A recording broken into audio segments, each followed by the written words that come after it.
Oi! Hoje você vai aprender sobre os aracnídeos, sobre as aranhas, mas não só sobre as aranhas.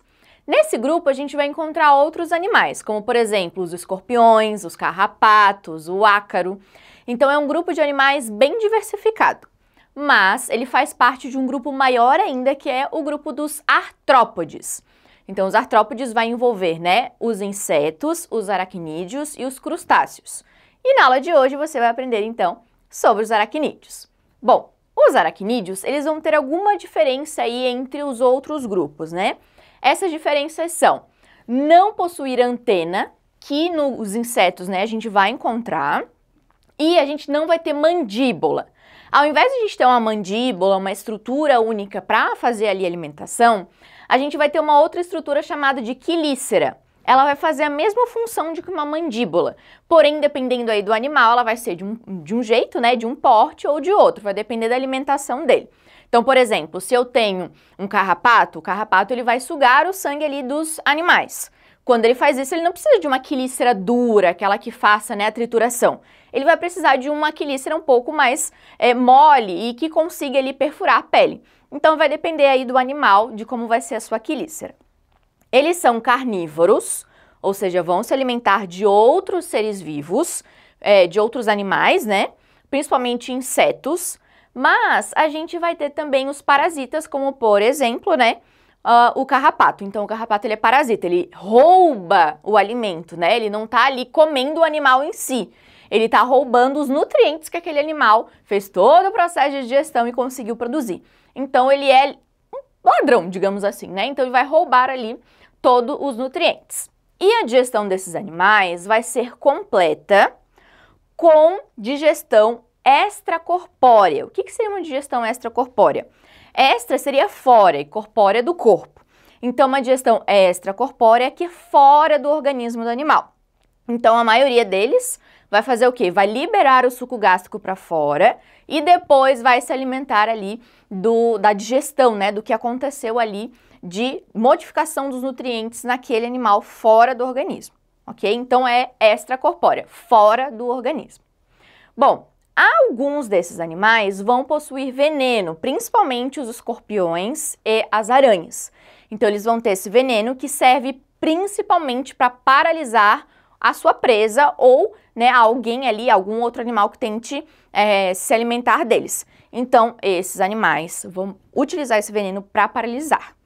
No caso, se eles entrarem em contato com o ser humano e este veneno entrar na corrente sanguínea de um ser humano, é importante sim que a gente procure um médico, porque já pensou, o veneno de uma aranha ou de um escorpião pode levar à morte. Então é muito importante, caso a gente entre em contato aí, com o veneno de algum desses animais, procurar uma emergência urgente, certo? Mas o veneno, na verdade, nesse caso, desses animais, serve para paralisar a sua presa, ou seja, deixar ela paradinha ali para que ele consiga fazer a digestão, já que ela é extracorpórea, ele precisa de um tempo ali, sem que a presa se movimente, beleza?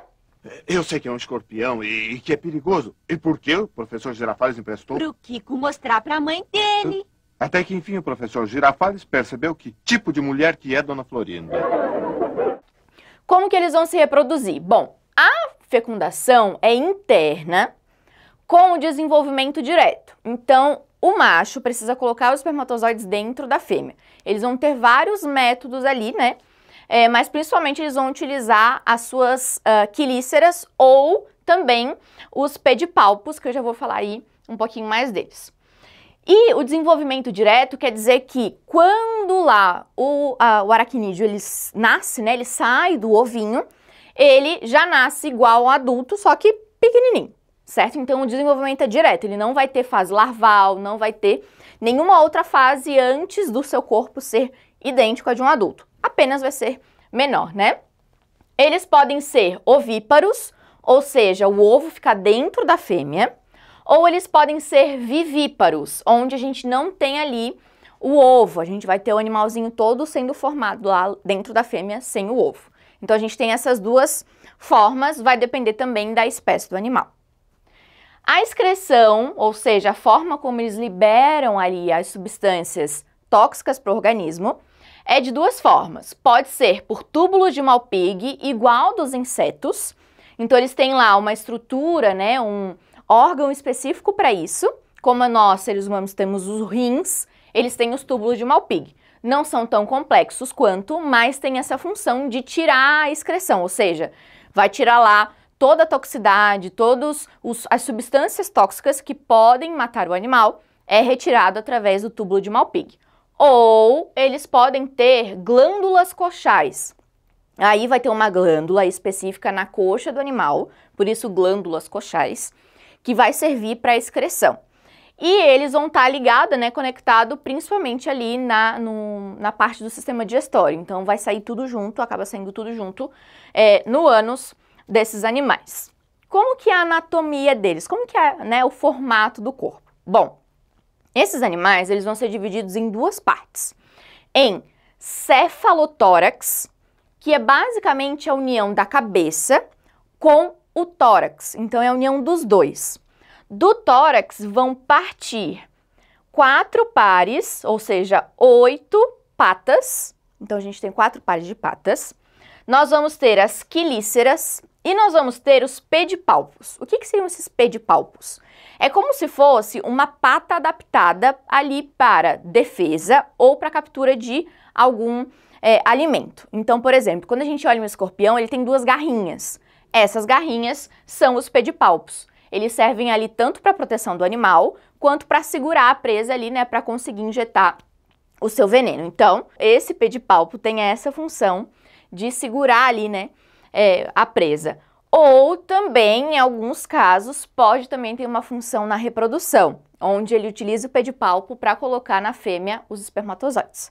Então, também tem essa função. E a parte de baixo nós chamamos de abdômen. Então, a gente tem um cefalotórax, onde a gente vai encontrar as patas, a quelícera, o pedipalpo e os olhos. E nós vamos ter também o abdômen, que é essa outra estrutura aqui. No caso das aranhas, a gente vai ter mais uma estrutura que é a fiandeira, que é onde vai sair lá o fio da teia, né? As teias servem, sim, para ajudar tanto na hora da reprodução, onde as fêmeas vão colocar os ovinhos lá na teia para ficarem protegidos, quanto também para a hora da alimentação, né? Então, a teia também serve ali como uma forma de capturar os insetos, caso elas precisem. Então, as aranhas também têm essa estrutura. No caso dos escorpiões, eles vão ter a cauda, onde na ponta tem o ferrão, e nesse ferrão é que vai depositado ali o veneno, né? Que ele utiliza também para se proteger. Os olhos são funcionais, eles enxergam bem. Dependendo da espécie, vai ter uma quantidade grande de olhos. Então, por exemplo, as aranhas podem ter 8 olhos, né, no cefalotórax. Então, elas têm função, sim, elas são funcionais, eles conseguem enxergar bem, muito bem, na verdade. Então, os aracnídeos vão ter essa estrutura, diferente dos insetos.